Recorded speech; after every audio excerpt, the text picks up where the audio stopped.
जय हिंद साथियों, प्यारे बच्चों, दोस्तों और हमारी बहनें जहाँ से भी देख रही हैं, आप सभी का हमारे YouTube चैनल हिंदी ज्ञान सागर में हार्दिक अभिनंदन और स्वागत है। तो इसकी पहले वीडियो में आपको हमने पढ़ाया था भाषा और उसके रूप, भाषा के प्रकार, बोली, ठीक है। तो आज हम बताएंगे कुछ और चीज़ें उसी टॉपिक पर, भाषा, उपभाषा और बोली। यानी विचारों का माध्यम, विचारों की अभिव्यक्ति वही भाषा होती है। और भाषा के कई रूप होते हैं, वो मैंने पिछली वीडियो में पढ़ाया था। आज हम बात करेंगे आपको भाषा और उपभाषा और बोली। तो भाषा का जो क्षेत्र होता है वो काफ़ी विस्तृत होता है, ठीक है। भाषा का क्षेत्र विस्तृत होता है, बहुत बड़े भूभाग में जो लोग रहते हैं उनकी अपनी अपनी भाषा होती है। हिंदी, अंग्रेजी, उर्दू, ठीक है, तमाम भाषाएं हैं।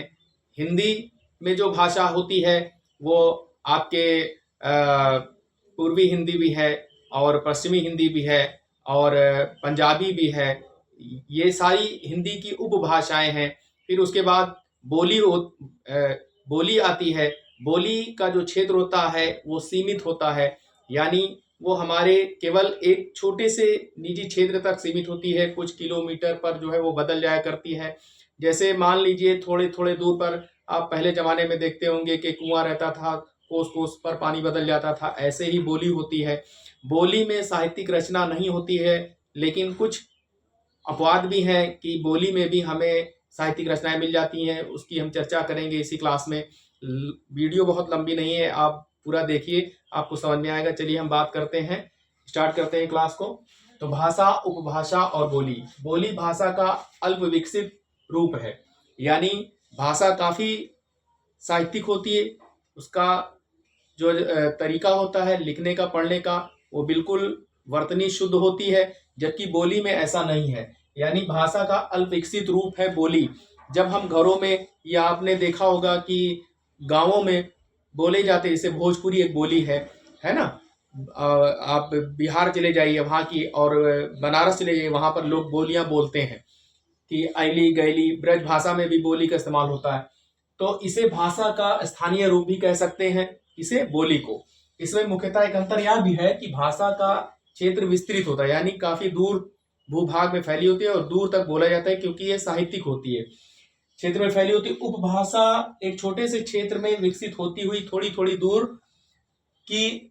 दूर पर दूरी की उपभाषा में अंतर आने लगता है, यानी फर्क आने लगता है। भाषा तथा बोली उपभाषा का स्थान है, यानी भाषा और बोली इन दोनों के बीच में उपभाषा आती है। यानी भाषा का स्थान विस्तृत होता है, जबकि बोली का क्षेत्र जो है वो सीमित होता है, और इन दोनों के बीच में उपभाषा का स्थान आता है।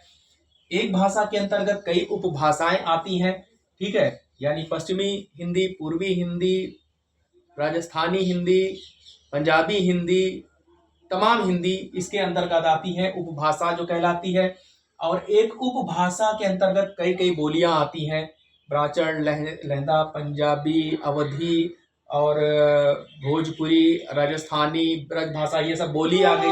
कई कई बोलियां आती। हिंदी की उपभाषा पश्चिमी तथा पूर्वी हिंदी है। आप डिस्टर्ब ना होइएगा, बगल में रेलवे प्लेटफॉर्म है, अयोध्या रेलवे स्टेशन, उसी के बगल में मैं रहता हूं, तो आपको डिस्टर्बेंस हो रहा है, बार बार ट्रेन आती जाती रहती है, थोड़ा सा डिस्टर्बेंस हो जाता है ना, बगल में ही स्टेशन है। तो एक भाषा के अंतर्गत कई उपभाषाएं तथा एक उपभाषा के अंतर्गत कई बोलियां होती हैं। हिंदी की उपभाषा पश्चिमी तथा पूर्वी हिंदी भी है, ठीक है, राजस्थानी भी है, पंजाबी भी है, तमाम उपभाषाएं होती हैं। अब बात करें भाषा की, तो भाषा मैं पहले भी बता चुका हूं कि भाषा का क्षेत्र विस्तृत होता है और ये बहुत बड़े भूभाग में फैली होती है। विचारों का माध्यम है भाषा। भाषा शुद्ध साहित्यिक होती है, जबकि बोली साहित्यिक नहीं होती। बोली केवल हमारे एक छोटे से क्षेत्र में सीमित होती है और बोलने वाले के मुख तक ही सीमित होती है। जैसे आपने देखा होगा कि ब्रज भाषा में लोग पहले जमाने में बात करते थे, मैया मोई दाऊ बहुत चिढ़ायो, खायो गयो, यानी ओकारांत का प्रयोग होता है। आप बनारस चले जाइए, बिहार चले जाइए, आप इधर पूरब क्षेत्र में आप मऊ चले जाइए, आजमगढ़ चले जाइए, तो यहाँ पर आपको ऐली गली मिलेगा। लोग घरों में बोलते हैं कि खाना खैली कहाँ गईली, तो ये सब क्या है, बोलियां हैं, है ना। बोलियों का जरा सा भी साहित्यिक नहीं होता है, ना इसमें रचनाएं होती हैं, लेकिन कुछ इसके अपवाद भी हैं कि जो इसमें रचना हुई। जैसे अवधी, अवधी एक बोली है, भाषा नहीं है, लेकिन प्राचीन काल में, प्राचीन के लिए या भक्ति काल में, प्राचीन तो नहीं कहेंगे, भक्ति काल में तुलसीदास जी की कई रचनाएं हैं जो अवधी भाषा में उन्होंने लिखा और उसको साहित्यिक रूप प्राप्त हुआ, इसलिए उसको जो है हम उपभाषा की श्रेणी में ले आते हैं। ये इसका अपवाद भी है, वो बोली होते हुए भी उपभाषा बन गई। ऐसे ही ब्रज भाषा बोली होते हुए भी ये उपभाषा के पद पर प्रतिष्ठित हो गई, क्योंकि पहले जमाने में लोग जितने भी कवि थे वो उपभाषा में ही रचना करते थे। चाहे आप भारत इंदु हरिश्चंद्र को ले लीजिए या सूरदास को ले लीजिए, जितनी भी रचनाएं हैं ब्रज भाषा में, मीराबाई के ले लीजिए, रहीम के ले लीजिए, बिहारी के ले लीजिए, लगभग लगभग आपको भक्ति काल के कवि ब्रज भाषा में आपको उनकी रचनाएं मिलेंगी। तो ये क्या है, अपवाद हो गया, यानी बोली में रचना आ गई तो वो उपभाषा का उसने स्थान ले लिया। लेकिन प्रायः ऐसा नहीं देखा जाता कि बोलियों में रचनाएं किया गया हो। बोली केवल बोलने वाले के मुख तक, घर तक या एक सीमित क्षेत्र तक ही होती है, जबकि भाषा का क्षेत्र विस्तृत होता है और हर स्थान पर यानी हर देश में ये भाषा बोली जाती है। तो आपने समझा होगा कि भाषा क्या है, बोली क्या है, इतना समझ में आया। और दोनों के बीच का स्थान उपभाषा है। उपभाषा में जो रचना होती है, ठीक है, कुछ कुछ रचनाएं पाई जाती हैं उपभाषा में, जो मैंने अभी बताया आपको, ठीक है, और ज्यादातर रचनाएं उपभाषा में की गई है।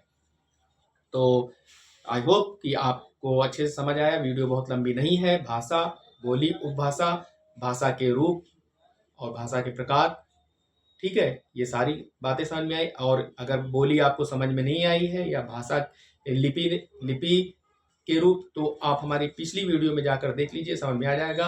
वीडियो को लाइक और शेयर जरूर करें। आप हमें कहाँ देख रहे हैं ये भी बताएं। वीडियो को देखने के लिए आप सभी का बहुत बहुत धन्यवाद।